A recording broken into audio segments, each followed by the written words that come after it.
தென்னாடுடைய சிவனே போற்றி, எந்நாட்டவர்க்கும் இறைவா போற்றி. சிவா திருச்சிற்றம்பலம். சான்றோர் மக்களே, பெரியோர்களே, தாய்மார்களே, பக்த கோடிகளே, இன்றைக்கு நாம பார்க்கிற பகுதி 37வது பதிகம், பிடித்த பத்து. இது நமக்கு 41வது நிகழ்ச்சி. இது பிடித்த பத்து. ஏற்கனவே குடைத்த பத்துன்னு ஒண்ணு படிச்சோம். குடைத்த பத்துன்னா நம்மளை குடைச்சிட்டார் பகவான் அப்படின்னு அந்த கருத்தை எல்லாம் படிச்சோம். குடைஞ்சு போறது. இது பிடித்த பத்து, பிடிக்கிறது, பகவான பிடிச்சுக்கிறது. இது எங்க பாடுறாருன்னா திருத்தோணிபுரம். திருத்தோணிபுரம்னா சீர்காழி. சீர்காழியில பாடுறாரு. ஆனா அவருடைய சிந்தையில இருக்கிறது என்னன்னா, தில்லையில இருக்க நடராஜா தூக்கிய திருவடி. தில்லையில நடராஜா ஆடுறாரு, அவருடைய தூக்கிய திருவடி. அதுக்கு பேர் குஞ்சித பாதம்னு பேரு. தூக்கிய திருவடி. தூக்கிய திருவடிக்கு தான் மதிப்பு அதிகம். அவர் தூக்கிய திருவடி அதை நினைக்கிறாரு. ஆனா பாடுறது எங்கே அப்படின்னு சொன்னா சீர்காழியில பாடுறாரு. திருத்தோணிபுரம்னா சீர்காழி, அதுக்கு இன்னொரு பேரு, 10 பேர்ல அது ஒரு பேரு. அங்க என்ன நினைக்கிறாரு, அதான் சிந்தையில் புகுந்த செல்வமேங்கிறாரு. நம்ம ஒரு இடத்த பாத்துக்கிட்டு இருப்போம், ஆனா நம்ம கவனத்துல இன்னொன்னு இருக்கும். இப்போ கூட நமக்கு அப்படிலாம் இருக்கும். ஏதாவது வீட்டு ஏதாவது வச்சுட்டு வந்துடும் வச்சுக்க, நம்ம ஆளுங்க உட்காந்துருப்போம், ஐயோ அதை வச்சுட்டோமே, இதை வச்சுட்டோமே, அது பத்திரமா இருக்கோ இருக்காதோ அப்படின்னு. சிந்தை வேற, செயல் வேற. சிந்தைக்கும் செயலுக்கும் ஒன்னா இருக்கிறதும் கஷ்டம். அதான் கோட்பாடு செயல்பாடுன்னு சொல்லுவாங்க. சில பேருக்கு கோட்பாடும் செயற்பாடும் ஒன்னாவே இருக்கும், சில பேருக்கு கோட்பாடு வேறையா இருக்கும், செயற்பாடு வேறையா இருக்கும். சிந்தையும் செயலும் ஒன்னா இருக்கணும், ஒரே லைன்ல வரணும். இது பிடித்த பத்து. எதை பிடிச்சுக்கிறாரு அப்படின்னா சிவருமானுடைய திருவடியை பிடிக்கிறார், தூக்கிய திருவடி அதை பிடிக்கிறாரு. பிடித்த பத்து. இதுல கடைசியா எப்படி இருக்குன்னா, எங்கெழுந்தருளுவது நீயே, எங்கெழுந்தருளுவது நான் பிடிச்சுக்கிட்டேன், நீ எங்க போற அப்படின்னு. பிடிச்சாச்சுன்னா அப்புறம் எங்க போறது? சில பேர் பிடிச்சுக்கிறான், நல்லா பிடிச்சுங்க அப்படிங்க. நான்லாம் திருச்செந்தூர் பாத யாத்திரை வரும், எல்லாருக்கும் சொல்லுவோம், 1000 பேர் நடந்து வருவா, செந்திலாண்டவனை பிடிச்சுங்க, செந்திலாண்டவனை பிடிச்சுங்க. ரொம்ப பேர் செந்திலாண்டவனை பிடிச்சுக்கிட்டா தெரியுதோ. இப்ப என்னாச்சுன்னா அவர் விட மாட்டேங்கிறாரு. இவன் விட்டாலும் அவர் விடல. ஒருத்தர் ஆத்துல நீந்திக்கிட்டு போனேன். நீந்துற போது ஆத்தவனை அடிச்சுட்டு, ஆறு வந்து அவனை அடிச்சுட்டு போகுது. அப்ப அந்த எய்த்தாப்புல ஒரு சாக்கு மூட்டை மாதிரி ஒண்ணு போகுது. எல்லாரும் சொன்னாங்க, இந்த சாக்கு மூட்டை பிடிச்சுக்கடா, சாக்கு மூட்டையை பிடிச்சுக்கடான்னு. இவன் அந்த மூட்டையை பிடிச்சிட்டு அது தண்ணியில போய்கிட்டே இருக்கு. இவன் பின்னால நீந்தி அதோட போய்கிட்டே இருக்கேன் பத்திரம். இப்ப கரைக்கு வந்தாச்சு. கரைக்கு வந்த உடனே எல்லாரும் மூட்டையை விடுறா, மூட்டையை விடுறா அப்படிங்கிற. நான் விட்டுட்டு அது விட மாட்டேங்குது. ஏன்னா அது முதல சாக்கு மூட்டை, அது முதலைய பிடிச்ச. ஆத்துல கங்கையில எல்லாம் முதல்ல போவோம், அதுவும் சாக்கு மூட்டை மாதிரி தான் இருக்கும். இந்த முதலைய பிடிச்சுக்கிட்ட அது விட மாட்டேங்குது. இதான் நடந்தது. அதனால நான் விட்டுட்டு அது விட மாட்டேங்குது அப்படிங்கிற. இப்ப ரொம்ப பேருக்காதான் அதுதான், நம்ம விட்டாலும் அது விடாது. சாமி அப்படித்தான். பிடித்த புத்துன்னா பிடிச்சா விடலாம்ல. இவன் பிடிச்சா விடலையா, அவர் பிடிச்ச விடலையா அப்படிங்கிற கேள்வி வரும். பிடித்தது யாரு? இவன் பிடிச்சானா, அதனால அவரே பிடிச்சாரா? அவரே தான் பிடிச்சாரு. இவரை தெரியுதா? புறம்புறம் திரிந்த செல்வமேங்கிறார். ஓடி வந்து யானுனை தொடர்ந்து சிக்கனை பிடித்தங்கிறார். அதனால அப்படி வந்து அவர் பிடிச்சுக்கிறார், அவரும் பிடிச்சுக்கிறாரு, அப்புறம் இவரும் போய் பிடிச்சுக்கிறாரு. 2 பேரும் பிடிக்கணும், அப்பதான் அது சரியா நடக்கும். அதனால பிடித்த பத்துங்கிறது இவர் அவரை பிடிச்சதையா, அவர் இவரை பிடிச்சதையும் ரெண்டையும் சேர்த்து இணைத்துத்தான் சொல்லுதுங்கிறத நம்ம மனசுல வச்சுக்கணும். அப்படி பொருள் கொள்ளணும். மும்பர்கட்கரசே ஒழிவர நிறைந்த யோகமே ஊத்தையேன் தனக்கு வம்பன பழுத்தன் குடிமுழுதாண்டு வாழ்வர வாழ்வித்த மருந்தே செம்பொருள் துணிவே சீருடை கடலே செல்வமே சிவபெருமானே எம்பொருட்டுன்னை சிக்கன பிடித்தேன் எங்கெழுந்தருளுவதினியே. மும்பர்கட்கு அரசே. மும்பர்கள்னா தேவர்கள். தேவர்களுக்கெல்லாம் நீங்க அரசன். சிவபெருமான் தான் தேவர்களுக்கு அரசன். மும்பர்கட்கு அரசே ஒழிவர நிறைந்த யோகமே. ஒழிவில்லாத யோகம். யோகத்தெல்லாம் நம்ம இருக்க. தட்சாமூர்த்தியெல்லாம் யோகம் தானே. யோகமே ஊத்தையேன் தனக்கு. ஊத்தையன்னா ரொம்ப அழுக்கு பிடிச்சவன் அப்படின்னு அர்த்தம். பல்லெல்லாம் ஊத்தையா போச்சுன்னு சொல்றாங்க பாருங்க. ஊத்தையனா அழுக்குன்னு. ஊத்தையேன் தனக்கு. உடம்பே அழுக்குத்தானே. நீங்க நம்ம உடம்பு இருக்கே, இந்த உடம்புல கொஞ்சம் அழுக்கா இருக்கு, நாம ஏதோ அரேஞ்ச்மெண்ட் பண்ணிக்கிட்டு இருக்க ஒழிய, தெரியாம ஏதோ பண்ணிக்கிட்டு இருக்க ஒழிய, இது உபயோகம் இல்லாத உடம்பு. அதைத்தான் நம்ம போட்டு அதை பண்ணி இதை பண்ணி செண்டு போட்டு எல்லாம் பண்ணி இதை பண்ணி ஊத்தையேந்தன வம்பெனப்படுத்தன் குடிமுழுதாண்டு. வம்பெனப்படுத்து, வம்புனா புதுமைன்னு அர்த்தம். வம்புனா புதுமை. அதான் பெரிய வம்பண்டா அவன் அப்படிங்கிற பாருங்க, புதுசு புதுசா சண்டை போடுவேன். அந்த வம்பு பண்றவன் இருக்கானே அவனுக்கு ஏன் வம்பு அப்படின்னு, வம்புனா புதுமைன்னு அர்த்தம். அவன் ஒரு நாள் போட்ட சண்டை மறுநாள் போட மாட்டான், வேற மாதிரி போடுவேன். அதான் வம்புன்னு. புதுசு புதுசா சில பேரை கண்டாலே ஓடிடுவாங்க, தெரியுதா? இவங்கிட்ட நம்ம மாட்டிக்கப்படாது, ஓடி போயிடுவாங்க. வம்பெனப்படுத்து என் குடிமுழுது ஆண்டு வாழ்வர வாழ்த்த மருந்து. என் குடிய பூரா, என்னுடைய குடும்பத்தை பூரா, என்னுடைய குலத்தை பூரா நீ வாழ்விச்சிருக்கிற. வம்பெனப்படுத்து, புதுசா படுத்து நீ என்னுடைய குடும்பத்தை பூரா வாழ்வித்திருக்கிற. செம்பொருள் துணிவே, செம்பொருள் ஞானம், ஞானத்தினுடைய துணிவு நீ, ஞானத்தினுடைய துணிவு. சீருடை கடலே, சிவனுடைய கடல் திருவடி சிறப்பான திருவடி. செல்வமே சிவபெருமானே, எம்பொருட்டுன்னை சிக்கனை பிடித்தேன். உன்னை பிடிச்சேன், எதுக்காக பிடிச்சேன்? எனக்காகத்தான் பிடிச்சேன். அதான் ரொம்ப முக்கியம். ரொம்ப பேரு எம்பொருட்டுன்னு சொல்ல மாட்டேன், யாருக்காவது உலகத்துக்கா அதுக்கான்னு போய் சொல்றேன். எம்பொருட்டு உன்னை சிக்கனை பிடித்து, எனக்காகத்தாயா உன்னை பிடிக்கிறேன் அப்படின்னு தெளிவா சொல்றாரு. எம்பொருட்டு உன்னை சிக்கனை பிடித்தேன் எங்கிருந்து அருளுவது நீ. நம்ம நமக்காகவும் செய்யலாம், பிறருக்காகவும் செய்யலாம், உலகத்துக்காகவும் செய்யலாம், எதுக்கு வேணாலும் சிக்கனை பிடிக்கலாம். இவர் நல்ல தெளிவா எம்பொருட்டு உன்னை சிக்கனை பிடித்தேன் எங்க எழுந்தருளுது. இனிமே நீ எங்க போறது? நீ எங்க? உன்னை நான் பிடிச்சிட்டேன், நீனே என்ன பிடிச்சுக்கிட்ட. நானும் பிடிச்சிட்டேன், நீனும் பிடிச்சிட்ட. எம்பொருட்டு. இப்ப இந்த சில வக்கீல் கதையெல்லாம் அப்படித்தான். நம்ம பிடிச்சோம்னா வக்கீல் விட மாட்டாரு, தெரியுமோ? நம்ம வக்கீல மாத்திரம்னாலும் வக்கீல் விட மாட்டாரு. சில வக்கீல்கிட்ட போய் மாட்டிக்கிட்டோம்னா நம்ம, அதே மாதிரி டாக்டர்கிட்டே அப்படித்தான். சில டாக்டர்கிட்ட போய் மாட்டிக்கிட்டோம்னா அவர் விட மாட்டாரு. ஒருத்தர் என்ன விடுங்கிற, உன்னை விட மாட்டேங்கிற, பணத்தை கட்டுங்கிற. பக்கத்து வீட்டுல ஒருத்தர் அங்க போனா அது செத்து போனாங்க, செத்து போன உள்ள உசுரோட வச்சுக்கிட்டு பெரிய ஆஸ்பத்திரியில ஊசியை போட்டுக்கிட்டு மருந்தை வச்சுக்கிட்டு டியூப்பை மாட்டிக்கிட்டு நீ பணம் கட்டுங்கிற. அவன் செத்தே போயிட்டான், செத்து போனவனுக்கும் மருந்தெல்லாம் கொடுத்துக்கிட்டு இருக்காங்க, பணம் கட்டினேன். இவங்க எனக்கு பணம், அவன் செத்து போனான்னு எனக்கு தெரியும், நீ என்ன பணம் இருக்கா எங்களுக்கு வேண்டாம், நீனே வச்சுக்கான்னு வந்துட்டாங்க. வந்தானே அவ அப்புறம் பின்னாலே வந்து ஓடி அந்த சிரிச்சு எடுத்துட்டு போங்க பணத்தை. அப்புறம் தான் செத்து போனதா அப்படித்தான் சொல்றேன். அது வரைக்கும் உசுரோட இருக்கிற டாக்டர் சொல்றேன். அதனால நம்ம விட்டாலும் அவன் விட மாட்டேன். பகவானுடைய நிலைமையை அப்படித்தான். நம்ம விட்டாலும் சிவபெருமான் சுந்தரமூர்த்தி சுவாமிகள் விட்டாரா? யோசிச்சு பாருங்க. சுந்தரமூர்த்தி சுவாமிகள் எவ்வளவு துரிசலாம் கடந்துமார், துரிசறுத்துமார். துரிசுனா சேட்டை, எவ்வளவோ சேட்டையெல்லாம் பண்ணியிருக்காரு, அவரு தப்பெல்லாம் பண்ணியிருக்காரு. அதையெல்லாம் கூட சிவபெருமா மன்னிச்சுதான் அவர் பின்னால் போனாரு. அப்புறம் பரவ நாச்சியாருக்கா தூது போனாரு, 2ஆம் தடவை தூது போனாரு. அங்கே சங்கில் நாச்சியாருக்காக வளர்த்தாரு. இதெல்லாம் யார் செய்வா? சுந்தரமூர்த்தி நாயனாருக்கு அவ்வளவு செஞ்சாரு சிவபெருமான்.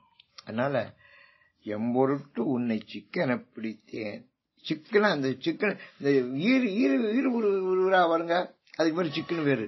சிக்கன் பிடிச்சுக்கிறது அதான் சிக்கனை பிடித்தேன். அந்த காலம் சிக்கன் இருந்திருக்கு. சிக்கனை பிடித்தேன் எங்க எழுந்தருளுவது நீயே. நீ இனிமே எங்க உன்னால எங்க போக முடியும்? விடை விடாது உகந்த விண்ணவர் கோவே. விடை விடாது உகந்த, விடையினா காளையை விட்டுட்டவன் போக மாட்டேன். உகந்த விண்ணவர் கோவே, தேவர்கள் தலைவனே. வினயனேனுடைய மெய்ப்பொருளே. நான் ரொம்ப வினை செய்தவன், எனக்கு வினை கொஞ்சம் வினை இல்லை. அதனால வினயனேனுடைய மெய்ப்பொருளே, எனக்கு உண்மையான பொருள் நீதான். முடைவிடாது அடியேன் மூத்தர மண்ணாய் முழு குரம்பொயிற் கிடந்து, முழு புழு குரம்பொயில் கிடந்து. முடைவிடாது அடியேன். முடையினா முடை நாட்டம். இந்த முடை நாட்டம் இருக்கு, அது என்னன்னா, இந்த கதவை சாத்தி போட்டு 2 மாசத்துக்கு போயிட்டு திரும்பி இந்த கதவை திறந்தீங்கன்னா ஒரே ஸ்மெல் இருக்கும். அதான் முடை நாட்டம்னு. அடைச்சு வச்சா வர்ற ஸ்மெல் இருக்கு பாருங்க, வாசனை, அதுதான் முடை நாட்டம்னு பேரு. முடைவிடாது அடியேன் மூத்தர மண்ணாய் முழு புழு குழம்பொய் கிடந்து. நம்ம உடம்பு இருக்கே, இது மண்ணுதான், மண்ணா பிறந்த உடம்புதான், மண்ணுல போற உடம்புதான். இது மண்ணைத்தான் போகுது. ஆனா ஒரு ஸ்டேஜ்ல என்ன, நம்ம படுக்கையா கிடந்தோம்னா உடம்பு பூரா புழு வந்துடும். சொல்ற மத்தியில படுத்தே கிடக்காதீங்க, படுத்து கிடந்தா புழு வந்துடும், உடம்பே புழு வந்துடும், தெரியுதா? ஏன்னா மண்ணு தானே, மண்ணுல இருக்கிற புழு உடம்புல ஏறிடும். மண்ணுல இருக்கிற புழு உடம்புல ஏறும். உடம்புலயும் புழு இருக்கு, ஆனா அது தெரியாது, உள்ளே இருக்கும். ஆனா எப்ப ஏறணும், இந்த புழு ஏறணும்னு அந்த புழு வெளியே வந்துடும். அப்ப பார்த்தா உடம்பு பூரா புழு. ஒருத்தர் ரொம்ப உடம்பு பெரிய உடம்புங்க தேவகோட்டையில, அவரு முடியாம கிடக்காரு. நான் பார்க்க போனேன், அவரு இத்தினுண்டா கிடக்காரு, மெத்தையில இத்தினுண்டா கிடக்காருங்க, அவ்வளவு பெரிய உடம்பு. பார்த்தா உடம்பெல்லாம் புழு, யாரும் பக்கத்துல போக முடியல, அவ்வளவு. அதான் முழு புழு குரம்பையில் கிடந்து அப்படின்னா, குரம்பைனா அந்த மண்ணாலாகிய உடம்பு தெரியுதா, குரம்பையில் கிடந்து உடலில் கிடந்து கடைபடா வண்ணம் காத்தனை ஆண்ட. அதான் கடைசி, நம்ம வாழ்க்கையில கடைசி கட்டாது, இந்த கடைசிக்கு போகாதபடிக்கு, இந்த புழு பிடிக்காதபடிக்கு, இந்த உடல் மண்ணுல கிடந்து புழுவோட கிடந்து புரளாதபடிக்கு, அதான் கடைசி. அப்படிலாம் வந்துருச்சுன்னா அதான் கடைசி கட்டம். அப்படி கடைபடா வண்ணம் அந்த நிலைமைக்கு என்ன நீ ஆளாக்கிறாத. புழு வைக்கிற வரைக்கும் உடம்பெல்லாம் இருந்துச்சுன்னா அது என்ன உடம்புங்க, அது யோசிச்சு பாருங்க. இப்ப நம்ம உடம்புக்கு உள்ள எத்தனையோ புழு இருக்கு, அதெல்லாம் நமக்கே தெரியாது. ஆனா அதெல்லாம் ஜீரணம் ஆகிரும் உடம்புக்குள்ளேயே, அதெல்லாம் ஒரு மாதிரி ஆகிரும். அப்புறம் மருந்து சாப்பிடும், எப்படியோ அதை சமாளிச்சிடும். உள்ளே இருக்கிற புழுவை வெளியில வந்துருச்சுன்னா அதெல்லாம் ஒன்றும் பண்ண முடியாது. முழு புழு குழம்பையில் கிடந்து கடைபடா வண்ணம் காத்தனை ஆண்ட.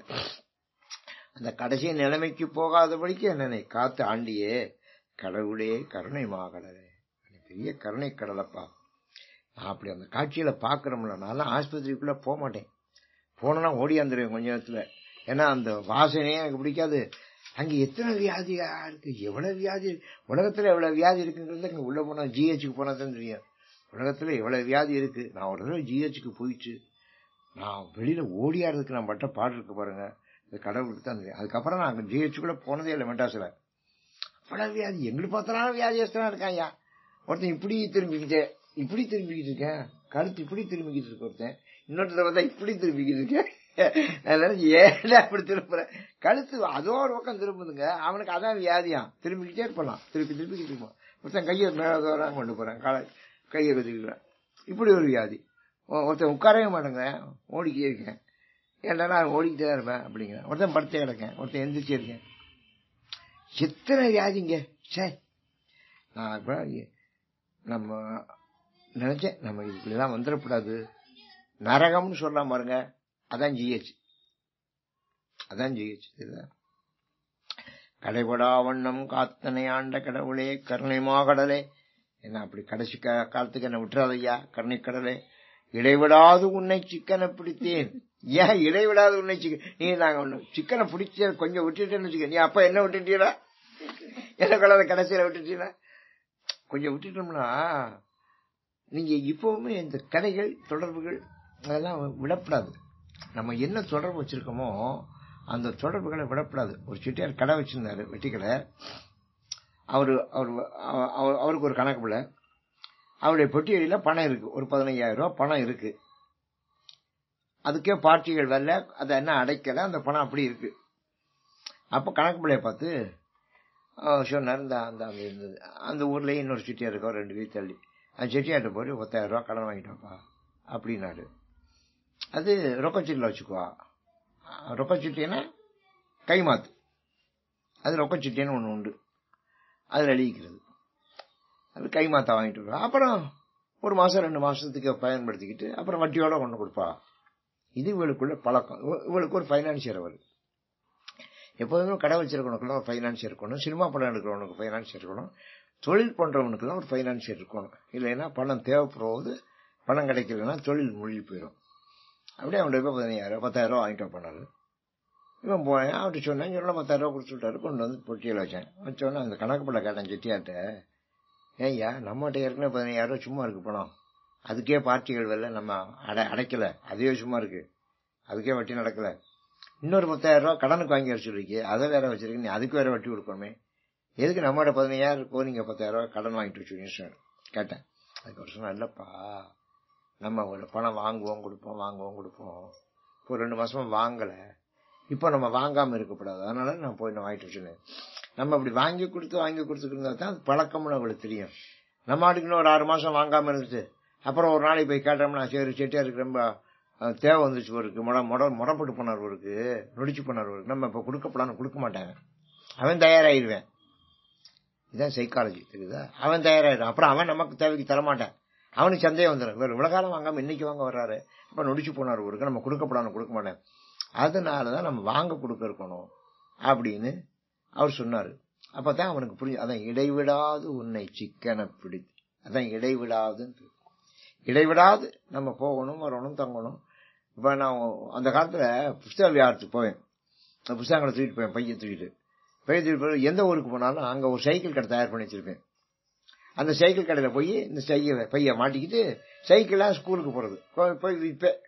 அதான் எனக்கு பழைய காலத்துல வியாபாரம். இப்படி சொத்தம் அதான். இப்ப நம்ம சம்பாதிச்சிருக்க வரம் பூரா புஸ்தகத்தில் சம்பாதிச்சதேன். 2 பை 10-20 கிலோ சைக்கிளை போட்டுப்பேன், தூக்கிட்டு போய்கிட்டே இருப்பேன்.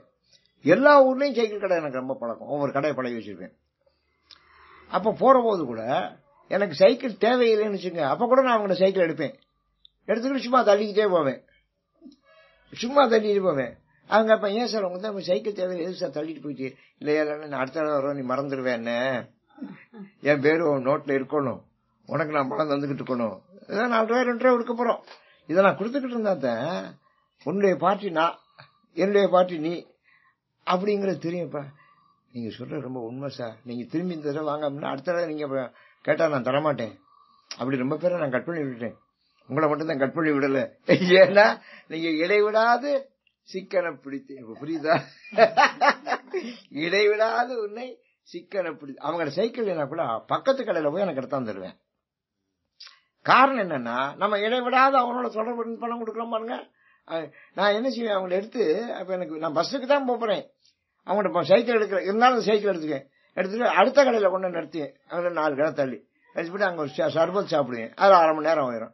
1/2 மணி நேரம் ஆனோடனே திரும்பி கொண்டாந்து அவங்கள்ட்ட விட்டு 1 மணி நேரம் வாடகை கொடுப்பேன். ஏன் சார் சும்மா அங்கே காப்பி குடிக்கிற, டீ குடிக்கிறதுக்கு, சர்பத் குடிக்கிறதுக்கு ஏன் சார் எது எடுத்து புரிய, ஏன் சார் அங்கே நிறுத்தினா உங்களை பார்த்து அங்கே நிறுத்திட்டீங்க வரு, இல்லப்பா உங்களை நான் எடுத்துக்கிட்டே இருக்கணும், காசு கொடுத்துக்கிட்டே இருக்கணும், அப்பதான் நீங்க எனக்கு தருவேன், அடுத்த தடவை இல்லடா நீ வளர்ந்துருவேன். அது என்ன நீங்க சொல்ற ரொம்ப உண்மை சார் அப்படின்னா. இது யாரு எனக்கு அந்த செட்டியார் சொல்லி கொடுத்தாரு. பொட்டியல்ல பணம் இருக்கிறது கூட நம்ம கடையில இன்னொரு கடையில கடன் வாங்கணும், வட்டி கொடுக்கணும் அப்படி சொன்னா பாருங்க. அதெல்லாம் ஒரு நல்ல நடைமுறைங்க, அருமையான ப்ரொசீஜர். இந்த ப்ரொசீஜரை நம்ம மக்களுக்கு சொல்லணும், தெரியுதா? இடைவிடாது உன்னை சிக்கன பிடித்து. இப்ப இடைவிடாதுங்கிறதுக்கு அர்த்தம் தெரியுதா உங்களுக்கு? இடம் விட்டுட்டோம்னா, இப்ப நம்ம பஸ்ஸை விட்டு இறங்கி போறோம்னு வச்சுங்க, போயிட்டு காப்பி குடிச்சு வரக்குள்ள இன்னொருத்த உட்காந்துறேன், அந்த இடத்துல இடை விட்ட நேரத்துல ஒருத்தர் உட்காந்துறேன். அப்புறம் அவனோட சண்டை, நான் தான் உட்காந்துருந்தேன், நீ தான் இறங்கி போயிட்டீல, அப்புறம் நீயா? அதுதான் துண்டை போட்டு போறான் சில பேர். வர்றது துண்டை வேற காலம், அவன் அந்த துண்டத்துக்கு இன்னொரு இடத்துல ஓட்டு அவன் உட்காந்துக்கிறேன். நடக்கலாம் இல்ல துண்டை. சில பேர் கீழே நின்று துண்டை போடுறேன், அவன் ஏறி வர காட்டியும் துண்டை காடு, அந்த இடத்த கத்து இடம் கத்துறேன், துண்டு கத்துறேன், துண்டை எங்க வச்சு துண்டை எங்க வச்சு அதை ஒருத்தன் தூக்கிறான். அதான் இடைவிடாது உன்னை சிக்கன பிடித்தேன் எங்க எழுந்தருள்வது. நீவே நீ எங்கேயா போக முடியும், நீ ஒண்ணுனா இடம் விட்டா நீ போயிடுவேன். சில பேர் இடம், இந்த மீட்டிங் நாங்க பேசுற போது நான் தண்ணி கூட குடிக்க மாட்டேன், நடுவில் 2 மணி நேரம் விடாம பேசிக்கிருப்பேன். ஒருத்தன் என்ன நினைப்பேன், எந்திரிச்சு போகணும்னு நினைப்பேன். எந்திரிச்சு போகணும்னு நினைச்சா இவர் கொஞ்சம் காப்பி குடிப்பாரு, டீ குடிப்பாரு, தண்ணி குடிப்பாரு. அப்போ நம்ம எந்திரிச்சு போகணும்னு இருப்பேன். நான் தண்ணி குடிச்சா தானே எந்திரிச்சு போறேன்.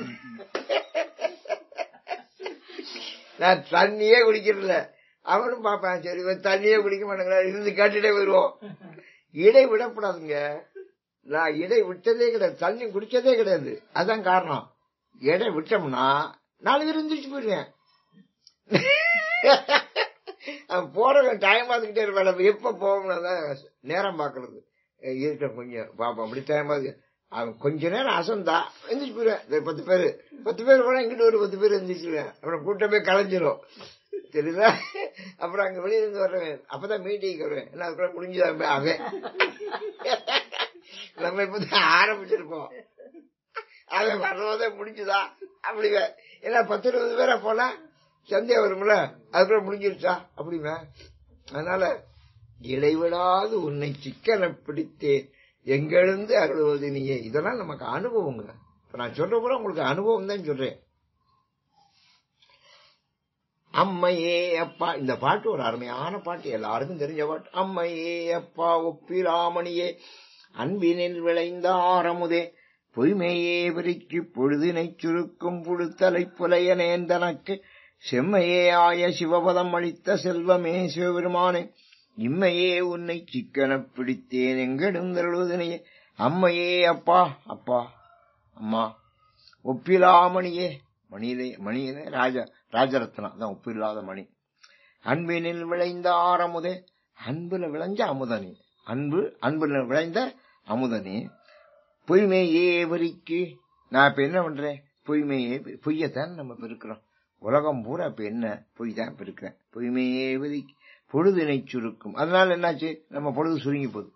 பொய்ய சொல்ல சொல்ல பொழுது சுருங்கிடும். வேணா பொழுது பூரா பொழுதனைக்கு பொய் தானே சொல்லிக்கிருக்கேன். அப்ப பொழுதினை சுருக்கும் புழுத்தலை புலையனேன் தனக்கு, உடம்பு கூட புழு எனக்கு. செம்மையே ஆய சிவபதம் அளித்த செல்வமே, செம்மை நீங்க சிவபதம் எனக்கு அழிச்சிட்ட. சிவபெருமானுடைய பாதத்தை கொடுத்துட்டார்ல, இந்த பாதத்தை நான் அடைஞ்சிட்டேன்ல. சிவபதம் அளித்த செல்வமே சிவபெருமானே, இம்மையே உன்னை சிக்கன பிடித்தேன். இந்த பொழுதுலேயே, இம்மையே, இந்த பிறவிலேயே உன்னை சிக்கன பிடிச்சிட்டேன். எங்க எழுந்தருளுவது நீ இனிமே எங்க எப்ப போற? உன்னால எங்க போக முடியும்? பிடிச்சுக்கிறது இங்க கிருஷ்ணரை அப்படிதான் சகாதேவன் பிடிச்சுக்கிட்டேன். சகாதேவன் அந்த தர்மர், பீமர், அர்ஜுனன், நகரன், சகாதேவன் 5 பேர்ல அவன் தான் ஞானி. கடைக்குட்டி. எப்ப கடைக்குட்டி ஞானியா தான் இருக்கும். அப்ப இவன் கடைக்குட்டி. அது மாதிரி 4 நம்ம ராமன், லட்சுமணன், மருதன், சத்துருகன் தான் கடைசி. அவன் தான் ஞானி அந்த 4 பேர்ல. இந்த கடைக்குட்டி தான் விரும்புது ஞானியா இருக்கு. ஏன்னா ஆத்தா பிச்சுக்கு இனிமே புள்ள வேண்டாம் நினைக்கிற ஞானம் வர்றது புள்ள வளர்ந்துரும். அப்ப பிறந்துதான் இருக்கான், அதுக்கு ஞானம் உள்ளோடிக்கு வந்துடும் கடைக்குட்டிக்கு. அப்ப இப்ப கிருஷ்ணன் சொல்றேன், அவன் தூது போன்னு சொல்றாரு. ஆறு தர்மர், நீ தூது போ அப்படிங்கிறாரு. இது அவங்களுக்கு எல்லாம் பிடிக்கல. என்ன தூது போறது, யுத்தத்துக்கு போற விட்டு இன்னொருக்கா தூது போட சொல்றாரு அப்படின்னு. சகாதேவன்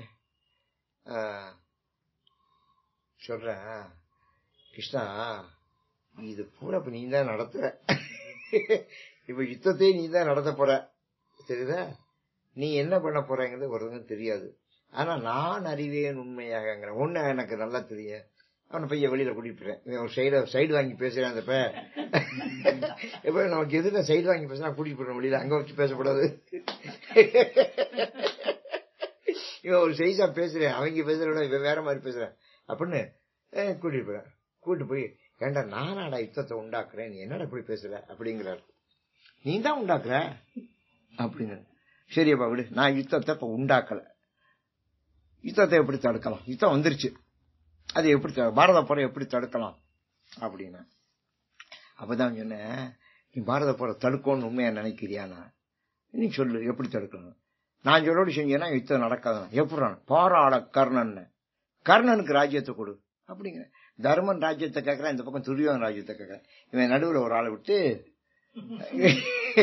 கர்ணனுக்கு ராஜ்யத்தை கொடு அப்படின்னு அவன் கேட்க. கர்ணனுக்கு இதுல என்ன சம்பந்தம்னு கேட்கணும். ஏன்னா கர்ணன் இவங்களுக்கு மூத்தவன். அது அவனுக்கு தெரியும், இவனுக்கு இவன் ஞானி, இவனுக்கும் தெரியுது. அதனால கர்ணனுக்கு ராஜ்யத்தை கொடுத்தா துரியோதன் ரொம்ப சந்தோஷமா ஏத்துக்கேன். ஏன்னா அவனுக்கு எல்லாம் நட்புல, இவங்களுக்கு சொந்த அண்ணன்ல, 2 பேரும் வச்சுக்கிறான். யுத்தம் வருமா? வராது இல்ல. பாராள கர்ணன் நல்ல யோசனை சொன்ன. நீ ராஜ்யத்தை கர்ணனுக்கு கொடுத்துடுறா, யுத்தமே வராது அப்படின்னா பாரத போரை தடுக்கலாம். இவன் சரின்னு ஒத்துக்கணும்ல, இவனுக்கு யுத்தத்தை நடத்தணுங்கிற எண்ணம். அதனால என்ன சொன்ன, கர்ணனை ராஜ்யத்தை கொடுக்கலாம். நான் கர்ணனை கொல்றதா அர்ஜுனன் சபதம் பண்ணி இருக்கிறானே, அப்ப என்ன உண்டான? அப்படியா? அப்ப அர்ஜுனனை கொண்டு விடு. அப்ப அர்ஜுனனை கொண்டு விடு, யுத்தம் வராதுல. பாராள கர்ணன் இகழ் பார்த்தனை முன் கொன்று அப்படிங்க. அவனை கொண்டு விடு, யுத்தம் வராது அப்படிங்க. சரிப்பா, அவனை கொல்லலாம். ஆனா அவனை நம்பித்தான் பாஞ்சாலி முடிய அவுத்து விட்டுருக்கான். அந்த குழலை அவன் தான் முடிக்கணும், அவன் தான் வீரன், அவன் தான் முடிக்கணும். அப்ப என்ன பண்ற? ஓ இப்ப பிரச்சனை இப்ப பாஞ்சாலியுடைய கூந்தலா அப்படின்னு அதை மொட்டை அடிச்சு விடு. அலங்கின் காரார் குழல் களைந்து, சரிப்பா அவன் மொட்டை அடிக்கலாம். ஆனா அவளுடைய கஷ்டத்தை தீர்க்கிறதா நான் சபதம் பண்ணிருக்கிறேன். நான் சபதம் என்ன எப்படி பண்ண? அப்படின்னா உன்னை கட்டி போட்டா சரியா பிடிச்சி யுத்தமே வராது.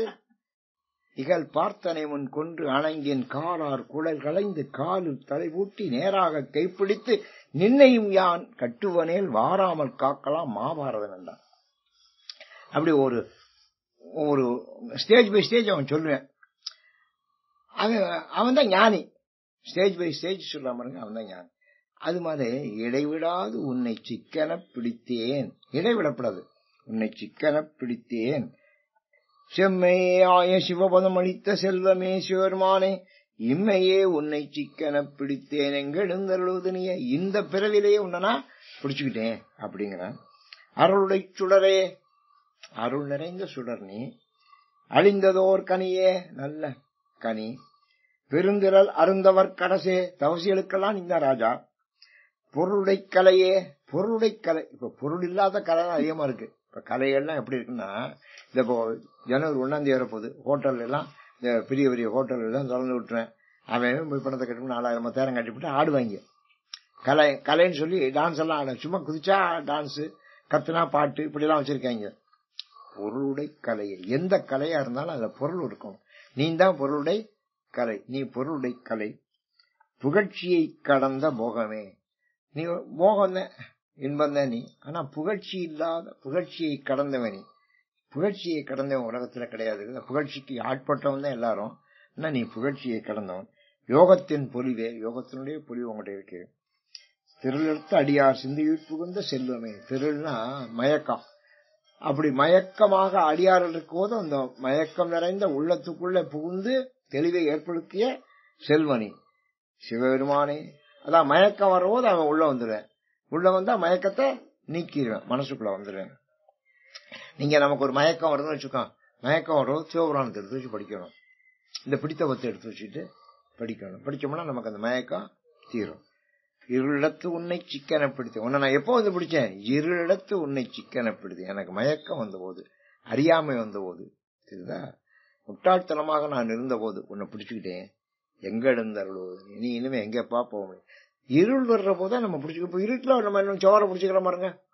இருட்டுல நம்ம நடந்தோம்னா எந்திரிச்சோட தூணை பிடிச்சிக்குவோம், சோரை பிடிச்சிக்குவோம். ஏன்னா நம்ம விழுந்துடக்கூடாது.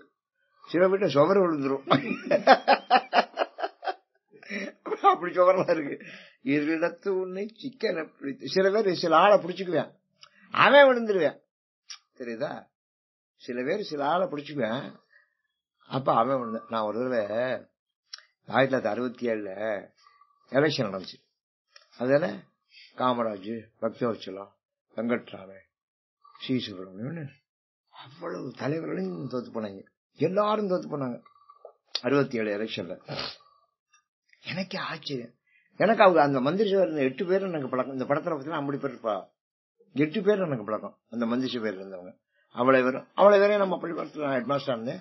ஆண்டு விழா கூட்டிடுறேன், விளையாட்டு விழா கூட்டிடுறேன், எந்த விழானாலும் விழா வச்சுதான் விழா நடத்துவேன். அப்படி இந்த பாண்டியன் ஒருத்தர் இருந்தாரு, அதான் சபாநாயகர் இருந்தாரு, அவரும் வருவாரு. எல்லாம் ரொம்ப இடத்துல அன்பா இருந்தாங்க. தேர்தல் அவ்வளவு இருந்து போனா 67 தேர்தல். அப்பதான் நான் முடியும், என்னடா நம்ம வீட போய் பிடிச்சோம், இப்ப வீடையே காணும். புரியுதா? நம்ம ஒரு ஆளை பிடிச்சோம், ஆனா அவங்களே போயிட்டாங்க. அவங்க போயிட்டா அப்புறம் நமக்கு ஆறு பலம். நம்ம சில பேரை பிடிச்சுக்குவோம், பிடிச்சுக்கிட்டு அவன் போயிடக்கூடாது. இப்ப நம்ம சோரை பிடிச்சுக்கிறோம், சோறு விழுந்துருச்சுன்னா. என்னுடைய நண்பர் ஒரு ஹெட்மாஸ்டர், ராயவரத்தில் ஹெட்மாஸ்டர் இருந்தார். அவரு புதுக்கோட்டைக்கு போனாரு. புதுக்கோட்டைக்கு போனவரு யூரின் போக வேண்டியிருக்கு. அங்கே ஒரு குளம் இருக்கு, அந்த குளத்துல இறங்கி இருக்காரு. இறங்கினா சரிவா இருக்கும்ல, இறங்கி நம்ம விழுந்துடக்கூடாது அப்படின்னு அங்கே ஒரு கல் ஊனிருந்திருக்கேன், ஒரு தூண், ஒரு கல் ஊனிருக்கேன். அந்த கல்லை பிடிச்சிருக்கிறாரு, கல் விழுந்துச்சு. இவர் விழுந்து கல் விழுந்து இவர் மேல கல் கல் விழுந்து குளமாய் கால் ஒடிஞ்சு ஆஸ்பத்திரியில கொண்ட போட்டு அப்புறம் கட்டி அப்புறம் இங்க கொண்டாந்து போட்டா. இந்த முகப்புல தான் ஞாபகம் இருக்காப்பா உங்களுக்கு, சாமிநாதன் பேரு அவருக்கு. இந்த நம்மளோட முகப்புல 25 நாள் இங்க படுத்து வந்தாரு. நாங்க தான் அவரை பராமரிச்சோம். எனக்கு நல்ல நண்பர் அவரு. அவர் எதை பிடிச்சாரு? தூணை பிடிச்சாரு பழத்துக்கு, அது விழுந்துருச்சு. அவர் சொன்னா, பேசாம நான் தூணை பிடிக்காம போது அப்படின்னு. ஆனா இங்க சொல்ல முடியாது, நீங்க பிடிக்கிறது அதுவும் முடிமானமா இருக்கணும், அதான் ரொம்ப முக்கியம். அதனால இருளத்து உன்னை சிக்கன பிடித்தேன். இருள், நல்ல இருள், இருட்டு அறியாம அதை உன்னை பிடிச்சேன். எங்க எழுந்தருளுவது நீயே. ஒப்புனக்கில்லா ஒருவனே. சிவருமானுக்கு ஒப்பு உண்டா? பூமை உண்டா? கிடையாது. உள்ளத்துள் ஒளிர்கின்ற ஒளியே. இப்ப எல்லாருக்கும் ஒளி வெளியே தான் இருக்கும். ஆனா அவர் உள்ள போயிட்டாருன்னா உள்ளத்துக்குள்ளேயே ஒளி வரும். அது நம்மளே உணரலாம். நமக்கு உள்ளத்துக்குள்ளேயே ஒளி தெரியும். அவர் உள்ள போயிட்டாரலாம். உள்ளத்துள் ஒளிர்கின்ற ஒளியே. மெய்ப்பதம் அறியா விரலியற்கு. மெய்ப்பதம் அறியா விரலியற்கு. எனக்கு உண்மையான பதம் என்னன்னு தெரியாது. மெய்ப்பதம் எனக்கு அவ்வளவு வீரமும் கிடையாது, அவ்வளவு பலமும் கிடையாது. விழுமியதளித்ததோர் அன்பே. எனக்கு விழுமியது ஒரு உயர்ந்த பதத்தை எனக்கு நீ கொடுத்த. செப்புதற்கரிய செழுஞ்சுடர் மூர்த்தி. உன்னை வார்த்தையினால் வர்ணிக்க முடியாது. சுடர்கின்ற மூர்த்தி. செல்வமே சிவபெருமானே. எய்ப்பிடத்து உன்னை சிக்கன பிடித்தேன். ரொம்ப முக்கியமான வரி. எய்ப்பிடத்து உன்னை. எச்சு போறோம் பாருங்க. எச்சு போறபோது பிடிச்சுக்கிட்டே ஒண்ணுனா. சில பேரு எச்சு பேரோ பிடிச்சுவேன், அப்புறம் விட்டுருவேன். ஆனா நான் இடைவிடாது உன்னை சிக்கன பிடித்தேங்கிறது. எய்ப்பிடத்து உன்னை சிக்கன பிடித்தேன் அப்படிங்கிறது. இருள நான் உன்னை பிடித்தேன், மயக்கத்துல உன்னை நான் பிடித்தேன், அறியாமையில உன்னை நான் பிடித்தேன். அப்ப ஏதோ சந்தர்ப்பத்துல பிடிச்சிட்டாது, பிடிச்சதை விடல. எய்ப்பிடத்து உன்னை சிக்கன பிடித்தேன். அதான் முக்கியம். சிக்கன பிடிச்சுக்கிறோம். எங்க எழுந்தருளுவது நீயே. இனி நீ எங்கேயா போக முடியும்? அறவையேன் மனமே கோயிலா கொண்டு ஆண்டு. அறவையன்னா எதுவும் ஆதரவு இல்லாத வேணாம். அறவையன்னா அறவே எந்த ஆதரவும் இல்லாம, அறவே ஆதரவு இல்லாம போன வேணாம். எந்த ஆதரவும் இல்ல. அறவையேன் தனக்கு தன்னை மனமே கோயிலா கொண்டு ஆண்டு அளவிலா ஆனந்தம் அருளே. அளவில்லாத ஆனந்தத்தை கொடுத்துட்ட நீ எனக்கு. நான் யாருமே ஆதரவு இல்லை, என் மனசுக்குள்ள வந்துட்டேன். எனக்கு நிறைய ஆதரவு அளித்திருக்கிற. பிறவி வேறு அறுத்து. இதான் முக்கியம். பிறவி வேறு அறுத்து. நம்ம கதை பூரா, நம்ம பாட்டு பூரா, பதிகம் பூரா, திருவாசம் பூரா என்ன சொல்லுது? பிறவி வேறு அறுத்து. பிறவிய வேரோட இருக்கணும். இப்ப மரம் இருக்கு, செடி இருக்கு, அதை சும்மா வெட்டிப்பட்டு பூசணும்னா அதுக்கு மேல திரும்பி வந்துடும். அதை தோண்டி, இப்ப எங்க வீட்டுல அப்படித்தான் தோண்டி எடுத்தோம், களங்கள்லாம் எடுத்த பிற்பாடுதான் சிமெண்ட் போட்டு இப்ப ஒன்னும் வளரல. பிறவி அது மாதிரி பிறவியும் வேரோட இருக்கணும். செடிய வேரோட இருக்கிற மாதிரி அது மாதிரி தான் நம்ம உடம்புக்குள்ள இருக்க வியாதியும் அதையும் வேரோட எடுக்கணும். வேரோட எடுப்பாங்க. பிறவி வேறறுத்து என் குடிமுடுதாண்ட பிஞகா பிஞகா செல்வமே சிவருமானே பெரிய எம்பொருளே. என் குடி முழுவதையும் நீ ஆண்டிருக்க, காப்பாத்திருக்க. திறவிலே கண்ட காட்சியே. திறவனா மைதானம், வெட்ட வெளியில பார்த்த காட்சி. நீ இருட்டுக்குள்ள பாக்குற காட்சியில சினிமா இருக்கே, இருட்டுக்குள்ள பாக்குறது, இன்டோர்ஸ்ல பாக்குறது. இன்டோர் கேம் அவுட்டோர் கேம் இருக்குல்ல. இன்டோர் கேம் வேற, அவுட்டோர் கேம் வேற. அவுட்டோர் கேம் தான் பாக்குறதுக்கு சுகமா இருக்கும். அந்த சினிமா கோட்டையில பாக்குற மாதிரி சினிமா நீங்க இங்க பொட்டிக்குள்ள பாத்தீங்கன்னா இருட்டுக்குள்ள வீட்டுக்குள்ள பாத்தீங்கன்னா முடியாது. அது ஆனா அதே திறவிலே கண்ட காட்சியே, மைதானத்துல ஒரு காட்சியை பார்த்தா அது எவ்வளவு அழகா இருக்கும். நீ மைதானத்திலே பார்க்கிற காட்சி. திறவிலே கண்ட காட்சியே அடியேன் செல்வமே சிவருமானே இரவிலே உன்னை சிக்கன பிடித்தேன். இரவில இறப்பு, சாகிற போது பிடிச்சுக்கிட்டேன். எங்க எழுந்தருள் சாகிற போது உன்னா நல்லா சிக்கன பிடித்துக் கொண்டேன். இனிமேல் எங்க நீ போக முடியும்? பாச வேர் அறுக்கும் பழம்பொருள் தன்னை பற்றுமாறடிய நேர்கருளை. பாச வேர் அறுக்கும், இதுதான் நமக்கு முக்கியம். பிறவி வேர் அறுக்குங்கிற மாதிரி பாசத்தை அறுக்கணும். பாசத்தை அறுத்தாத்தான் பிறவியா இருக்கலாம். இதான் அடிப்படை. பாசத்தை அறுக்காம பிறவிய அறுக்கவே முடியாது. அதனால பாசத்தை அறுக்கும். நமக்கு பாசம் கூடிக்கிட்டே போகுது.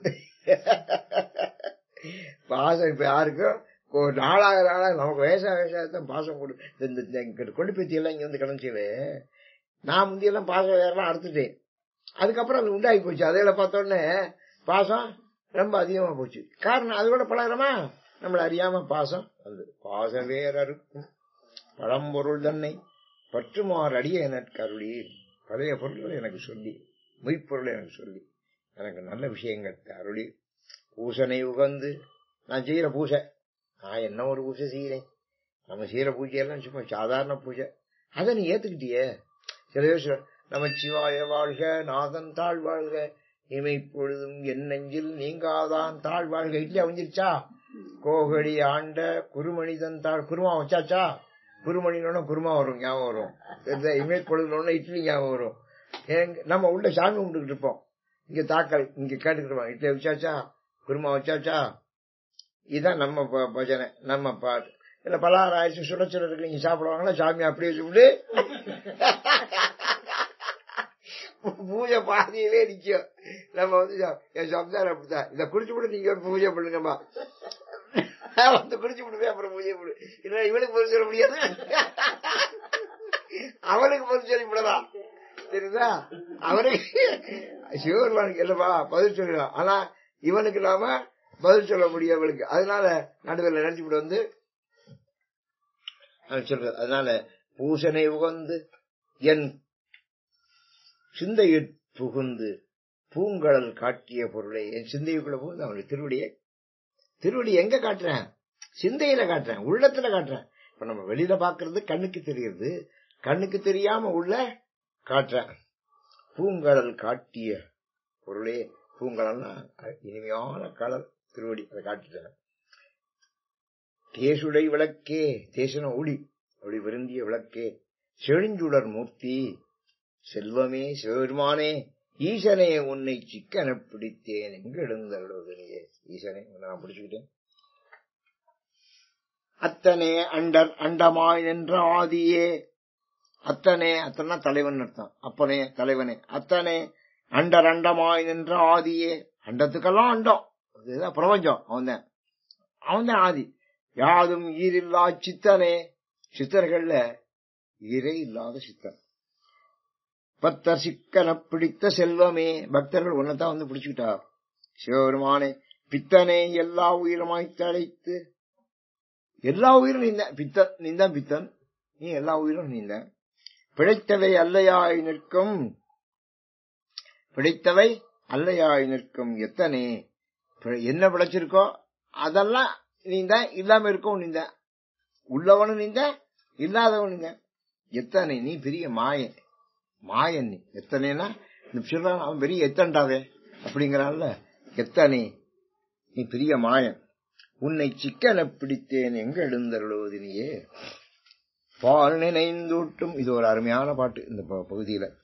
பால் நினைந்தூட்டும் தாயினும் சாலப் பறிந்து நீ பாவியேனுடைய ஊனினை உருக்கி உள்ளொடி பெருக்கி உலப்பிலா ஆனந்தமாய தேனினை சொரிந்து புறம் திரிந்த செல்வமே சிவருமானே, யான் உனை தொடர்ந்து சிக்கன பிடித்தேன் எங்களுங்க. பால் நினைந்து ஊட்டும் தாயினும் சால, நீங்க குழந்தை படத்திற்கு தொட்டில தாய்க்கு தெரியும் அந்த பிள்ளை எத்தனை மணிக்கு பால் குடிக்கும்னு தெரியும். 3 மணி நேரம் ஆச்சுன்னா அது பால் குடிக்கணும் அப்படின்னு கணக்கு தெரியும். காலையில 7 மணிக்கு பால் கொடுத்தோம், மணி 10 ஆச்சு, பிள்ளை இன்னும் தூங்குதே, இன்னும் அது கத்தல, பால் கத்தல அப்படின்னு தாய் போய் அந்த பிள்ளைய பார்த்து அது எழுப்பி திரும்பி பால் கொடுப்பான் 10 மணிக்கு. இது பால் குடிக்கிற நேரம், குடிக்காம படுத்திருக்கேன்னு.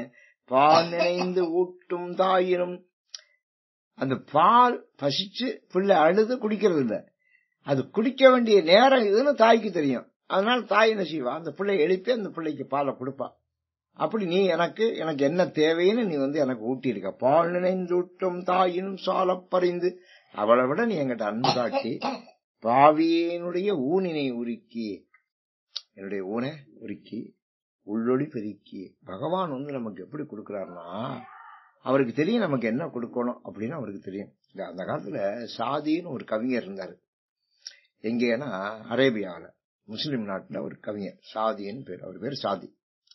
அவரு தினம் 5 தடவை தொழுகைக்கு போவாரு, சாமியை கும்பிடுவாரு, அல்லாவை கும்பிடுவாரு. அவரு பகவான்கிட்ட என்னென்னமோ கேட்டாரு, ஒன்னும் கொடுக்கல பகவான் அவருக்கு. அவரோட கேட்டுக்கிருக்காரு, அவர் ஒன்னும் கொடுக்கல. அவர்னா, ஏன் நீ ஒண்ணுமே கொடுக்கல, எனக்கு காலுக்கு செருப்பு இல்லையே, சூட்ல நடந்து வர்றேன், அரேபியால சூட்ல நடந்த காலுக்கு செருப்பு, இதை கூட நீ கொடுக்க மாட்டியா, எனக்கு நான் அடுத்த தடவை நான் வர்றவோ செருப்பு போட்டுக்கிட்டு வரணும், அது செருப்பையாவது கொடுயா அப்படின்னு சாமிகிட்ட கேட்டாரு. கேட்டு போயிட்டாரு. செருப்பு வரல அவருக்கு, ஆர்வம் வாங்கி கொடுக்கல, செருப்பு கிடைக்கல அவருக்கு, ஏழையத்தான் இருக்காரு. ரொம்ப கோவம் வந்துச்சு.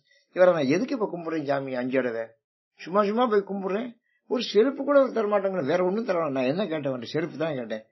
அது செருப்பு கூட இந்த சாமி கொடுக்க, சாமிக்கு என்ன சக்தி இருக்கு, நம்மளா இருந்தா அதுக்கு பவர்லேன்னு போயிடுவேன். இவருக்கு இவர் என்ன ஒண்ணு நமக்கு தரமாட்டேங்கிறாரு. இப்ப போய் சாமிக்கு நேரம் அவர் திட்டணும். இன்னைக்கு நான் என்ன செய்ய போறேன், அவர் திட்ட ஒண்ணு யூஸ்லெஸ், திட்ட போறேன். அப்படி திட்டுறது முடிவு பண்ணி பள்ளிவாசலுக்குள்ள நுழையிறாராம். பள்ளிவாசல்ல திண்ணை இருக்கும். அந்த திண்ணையில ஒருத்தர் உட்காந்துருக்கானா, காலே இல்லாம. அவனை பார்த்தானா அவனுக்கு காலே 2 காலம் இல்லையா, உட்கார்ந்துட்டு இருக்கான். அவர் பார்த்தா, என்னடா நான் காலுக்கு செருப்பு இல்லைங்கிறேன், இவனுக்கு காலே இல்ல. எனக்கு காலுக்கு செருப்பு இல்லைன்னு கேட்க போறேன், ஆனா காலே இல்லாம ஒருத்தர் உட்காந்துருக்கேன். அப்ப கடவுள் நமக்கு ஒண்ணும் தரலன்னு நினைச்சேன், நமக்கு காலே தந்திருக்காரு ஐயா. அவனுக்கு காலே கொடுக்கல, நமக்கு செருப்பு கொடுக்கல கேட்கிறேன், அவன் காலே கொடுக்கல. அப்ப நம்ம கடவுள் நிறைய தான் தந்திருக்காரு அப்படின்னு. அதான் பால் நினைந்து ஊட்டும் தாயினும் சால பறிந்து நீ, கால் கொடுத்திருக்கல, பறிந்து நீ பாவியனுடைய ஊனினை உரிக்கு உள்ளொடி பிரிக்கு உழப்பில் ஆனந்தமாயே தேனினை சுரிந்து புறம் புறம் தெரிந்த செல்வமேங்கிறாரு. அப்படி சுத்தி சுத்தி வந்தார் அவனுக்கு மாணிக்கவாசகர. புறம் புறம் தெரிந்த செல்வம் சுத்தி சுத்தி. இப்ப நம்ம பிள்ளைய பள்ளிக்கூடத்துக்கு அனுப்பிச்சோம்னா அது பின்னாலே சுத்தி சுத்தி வரும். அது பள்ளிக்கூடத்துக்குள்ள போயிடுச்சு. நம்ம என்ன செய்வோம், இந்த பக்கம் உள்ள விட்டுவிட்டு அந்த பக்கம் போய் பார்ப்போம், அந்த பக்கம் வந்துருச்சா இல்ல இந்த பக்கம் வந்துருச்சா. அது பாட்டுக்கு அந்த பக்கம் வந்துருச்சுன்னா பள்ளிக்கூடத்துல இந்த கதை வழியை போச்சோன்னா அது அந்த கதை வழி வந்துடும். அப்ப சுத்தி சுத்தி அதை பிள்ளைகளை நம்ம சுத்தி சுத்தி வரும். பிள்ளைய காரணம் வீட்டுக்குள்ள இருந்தாலும் பிள்ளைய சுத்தி சுத்தி வரும். ஏன்னா அதுக்கு அவ்வளவு பாதுகாப்பு கொடுக்க வேண்டியிருக்கு. அப்படி நீ என்னை சுத்தி சுத்தி வந்தே ஐயா, புறம்புறம் தெரிந்த செல்வமே சிவபெருமானை யானுனை தொடர்ந்து சிக்கன பிடித்தேன், யானுனை தொடர்ந்து சிக்கன பிடித்தேன். நான் அவன் பின்னாலே வந்து உன்னை பிடிச்சுக்கிட்டேன்யா. சிவபெருமான் பார்வதிய மீனாட்சியா இங்க பிறக்க வச்சுட்டாரு. மீனாட்சி திக்குஜயம் புறப்படுறா. திக்குஜயம் புறப்படா இங்க இமயமலைக்கு வந்துடா, மேருமலைக்கு வந்துடா. அப்ப சிவபெருமான் காட்சி கொடுக்குறாரு. கொடுத்துட்டு சொல்றாரு, மீனாட்சி நீ என்று நீ மதுரையை விட்டு புறப்பட்டியோ அன்று தொட்டு நான் உன் பின்னாலேயே வந்தேங்கிறாரு. என்று நீ புறப்பட்டியோ அன்று தொட்டு நான் உன் பின்னாலேயே வந்தேன் அப்படிங்க. அவர் இருக்கிறதே இங்க மேருமலை, ஆனா மதுரையில இருக்காரு. அதான் சுந்தரபாண்டியனா இருக்காரு அவரு. அதுதான் போன அளவு உங்களை நான் எல்லாம் வர்ணிச்சு சொன்னேன். அப்படி நான் அன்னை இருந்து உன் பின்னாலேயே வர்றேன் அப்படி சொன்னார். யானுனை தொடர்ந்து சிக்கன பிடித்தேன் எங்க எழுந்தருளுவது. நீ கடைசி பாட்டு புன்புலால் யாக்கை. இந்த யாக்கை இருக்கு இந்த உடம்பு, புன்புலால் யாக்கை. இது ஒன்னத்துக்கும் உபயோகப்படாத யாக்கைங்க. புன்புலா புண்மையானது, இது புலால் நிறைந்த யாக்கை. புரை புரை கனிய, புரை புரை கனியன்னா ஒவ்வொரு தொலை தொலையா தொலை தொலையா தொலை தொலையா போயிடும். உடம்பு பூரா புண்ணாத்தானே போகும். பொன்னெடும் கோயிலா புகுந்து என் என்பலா முறுக்கி. நீ இத கோயில் ஆக்கிட்ட. இந்த உடம்பு ஒன்னத்துக்கும் உபயோகம் இல்லாத உடம்பு. நீ என்ன செஞ்சா உள்ள போனதுனால இத கோயில் ஆக்கிட்ட. என்பலா முறுக்கி உள்ள போனதுனால எலும்பெல்லாம் நீ உருக்க. எளிய ஆண்ட ஈசனே மாசிலாமணி, என்னை எளிமையா அரசாண்டிட்டியே மாசிலாமணியே. துன்பமே பிறப்பே இறப்பொடு மயக்காம் தொடக்கலாம் அறுத்த நற்சோதி. நீ என்ன செஞ்சிருக்க, துன்பமே துன்பம் வரும், பிறப்பே பிறப்பு வரும், இறப்பொடு இறப்பு வரும், மயக்கம் வரும். வாழ்க்கையில இதெல்லாம் ஏற்பட்டு கொண்டே இருக்கும். இதெல்லாம் அடுத்தடுத்த ஸ்டேஜ். துன்பம், பிறப்பு, இறப்பு, மயக்கம், தொடக்கலாம். இந்த தொடர்ச்சி இது மாத்தி மாத்தி தொடர்ந்து வந்துகிட்டு இருக்கு. இதெல்லாம் அறுத்த நற்சோதி. நீ தான் எல்லாத்தையும் அறுத்துட்ட. சிவபெருமான மாட்ட வரலன்னு வச்சுங்க, நமக்கு துன்பம் இருக்கும், பிறப்பு இருக்கும், இறப்பு இருக்கும், துயரம் இருக்கும். இதெல்லாம் இப்ப அவர் அறுத்துட்டாரு. அதனால எல்லாம் கிடையாது. அறுத்த நற்சோதி இன்பமே உன்னை சிக்கன பிடித்து. இனிமே என்னாச்சு, எனக்கு இன்பம் தான். இன்பமே உன்னை சிக்கன பிடித்தேன் எங்க எழுந்தருளுவது. நீ இனிமே எங்க போற.